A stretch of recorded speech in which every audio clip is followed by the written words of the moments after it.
शरदनगर एक स्वप्न पुस्तकाचे उपमुख्यमंत्री एकनाथ शिंदे यांच्या हस्ते प्रकाशन। वाडा तालुक्यातील सर्वांग सुंदर नगर म्हणून ओळखल्या जाणाऱ्या शरदनगरची यशोगाथा पुस्तक रूपाने प्रसिद्ध करण्यात आले आहे। शरदनगरचे संस्थापक शरद यशवंत पाटील यांनी शरदनगर एक स्वप्न हे पुस्तक लिहिले आहे। या पुस्तकाचे महाराष्ट्राचे उपमुख्यमंत्री नामदार एकनाथ शिंदे यांच्या हस्ते प्रकाशन झाले। वाडा शहरातील गुडलक मैदानावर शनिवार दिनांक 22 नोव्हेंबर 2025 रोजी हा पुस्तक प्रकाशन सोहळा संपन्न झाला। यावेळी शिवसेनेचे नेते प्रकाश पाटील, उपनेते रवींद्र फाटक, जिल्हा प्रमुख वसंत चव्हाण, जिजाऊ संघटनेच्या नेत्या हेमांगी पाटील यांच्यासह अन्य मान्यवर उपस्थित होते।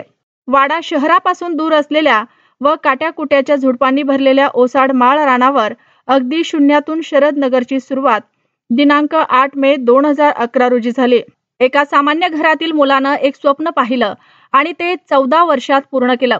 हे स्वप्न पूर्ण कसं केलं या संदर्भातील लेख या पुस्तकामध्ये वाचायला मिळतात। शरद पाटील यांनी वाडा शहरामध्ये शरदनगर व यशवंतनगर या 2 नगरांची निर्मिती केली आहे।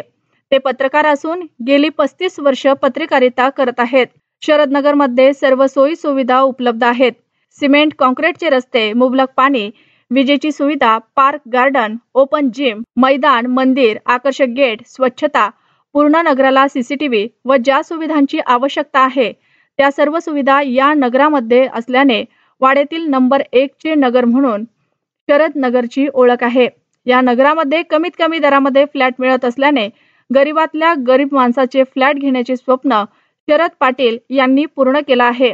एक गरीब घरातला मुलगा त्याचे स्वप्न कसे पूर्ण करतो याबाबतची परिपूर्ण माहिती या पुस्तकामध्ये वाचायला मिळते।